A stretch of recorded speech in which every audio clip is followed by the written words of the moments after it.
बैठा देते और उस पर एक्शन होता, और अगर वो गलत है तो उनको जेल में डालते। तो नाम पूर्व IPS अमिताभ दास ने लिया, फिर उसके बाद पप्पू यादव ने लिया, तो इन लोगों को जेल में डाल दिया आपने, इन पर ED CBI भेजवा दिया आपने, लेकिन अपने बेटे को बचा लिया आप। क्या आपके लाडले हैं इसलिए? हालांकि लाडले तो आपके मोदी जी ने आपको कहा था। तो आप बिहार के लाडले हैं, लेकिन निशांत कुमार आपके लाडले हैं। तो क्या लाडले के लिए कानून नहीं है? क्या कानून सिर्फ गरीब तबके के लोगों के लिए है कि उनको फर्जी केस लगाकर उनको जेल में डाल दीजिए? या कानून, या आपका कानून का डंडा उन लोगों पे चलता है जो अपने हक के लिए आवाज़ उठाते हैं, BPSC के छात्र हैं, SSC के छात्र हैं, या वो शिक्षक जो इंसाफ के लिए लड़ाई लड़ते हैं? क्या सिर्फ कानून का डंडा उन्हीं लोग के लिए चलता है? कानून का डंडा वहाँ टूट जाता है जहाँ पर कोई बड़ी कास्ट के लोग होते हैं। कानून का डंडा वहाँ पे टूट जाता है जहाँ पर कोई मंत्री पद पे होता है। कानून का डंडा वहाँ पे क्यों कमज़ोर हो जाता है जहाँ पर कानून के चलाने वाले ही लोग होते हैं?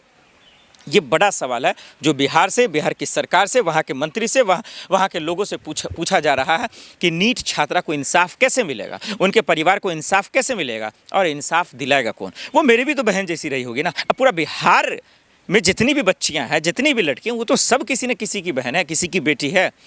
तो सवाल ये है कि सुरक्षित क्यों नहीं है? आए दिन कोई किसी को मार दे रहा है, कोई किसी को धमकी दे रहा है, कोई किसी को रेप थ्रेट दे रहा है, लेकिन इंसाफ के नाम पर झुनझुनना है। और सरकार इधर अपना जो है पीठ थपथपाती रहती है, सरकार इधर जो है अपना डंका छाती पीटती रहती है कि भाई हमारे राज्य में ये हो रहा है, गुंडे माफिया थर-थर काँप रहे हैं। भाई नाम से जो है राजनीति नहीं चलती है, राजनीति काम से चलती है। नाम से कानून व्यवस्था और सिस्टम मजबूत नहीं होता, काम से कानून व्यवस्था सिस्टम मजबूत होता है। हम और आप देख रहे हैं कि जब से ये BJP के साथ मिले हुए हैं नीतीश जी, तब से यकीनन कानून व्यवस्था भी कमज़ोर हुई है, लोगों को राहत मिलना भी कमज़ोर हुआ है, डर का माहौल है, खौफ का माहौल है। ये हम लोगों के सामने देखता मिल रहा है। चुनाव के वक्त भी हमने देखा किस तरीके से दिन दहाड़े जो है अस्पताल में जाकर गोली मारी जा रही है। हमने देखा कि किस तरीके से जो है लोगों को लूटा जा रहा है, चोरी चमारी हो रही है, मतलब कोई भी महफूज नहीं है। तो कानून के नाम पर तमाशा हो रहा है, ये हमारे आँख के सामने है, डेटा भी है, तमाम चीज़ें हैं।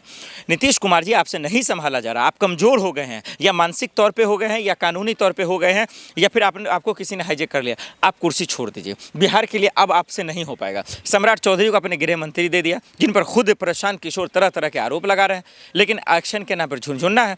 तो इसका मतलब ये हुआ कि जिसके पास पावर है, जिसके पास सत्ता है, जनता ने पावर इसलिए नहीं दिया है कि आपका बेटा या कोई भी दुष्कर्म करेगा वो बच जाएगा, या उन पर आरोप लगेंगे तो कार्रवाई नहीं होगा। यहीं पे सोचिए ना, कोई गरीब का बच्चा होता, कुछ भी होता तो तुरंत एक्शन हो जाता, उनको तो जेल में डाल देते आप। उनके लिए तो आपका जो है कानून व्यवस्था काम नहीं करता, उनके लिए तो है जो है आपकी बैठकें नहीं होती है, ये तमाम चीज़ें। तो CBI को मैटर सौंप दिया गया, लेकिन परिवार आज भी डर के माहौल में है। ये ठीक है, हाथरस जैसा काम हो रहा है कि आज तक इंसाफ के नाम पे कुछ नहीं मिला, उन्हीं के बेटी, उन्हीं के परिवार को धमकी दे जा रहा, माँ को, चचा को, बाप को।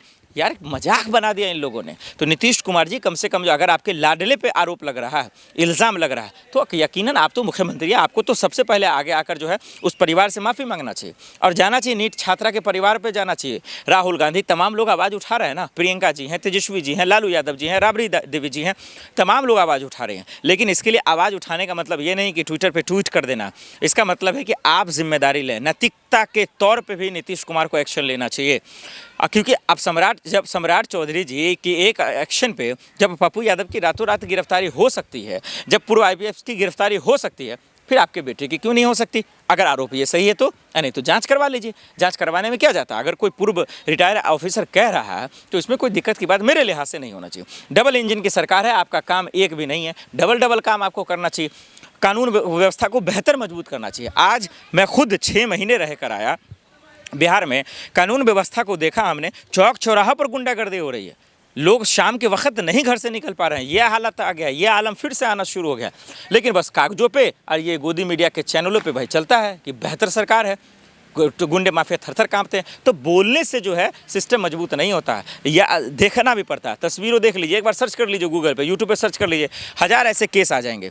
तो नीतीश कुमार जी, ये आपकी जिम्मेदारी है कि नीट छात्रा को इंसाफ दिलाएं, उनके परिवार को सुरक्षा दिलाएं, उनको CCTV लगाने की ज़रूरत नहीं पड़े, और CBI अधिकारी की भी जिम्मेदारी है कि उनको CCTV लगाने की ज़रूरत ना पड़े, वो जाकर दें। क्योंकि अगर नीट के छात्रा को इंसाफ नहीं मिला ना, पूरे बिहार की बेटी आपको, सम्राट चौधरी और नीतीश और उनके बेटे किसी को माफ़ नहीं करेगी।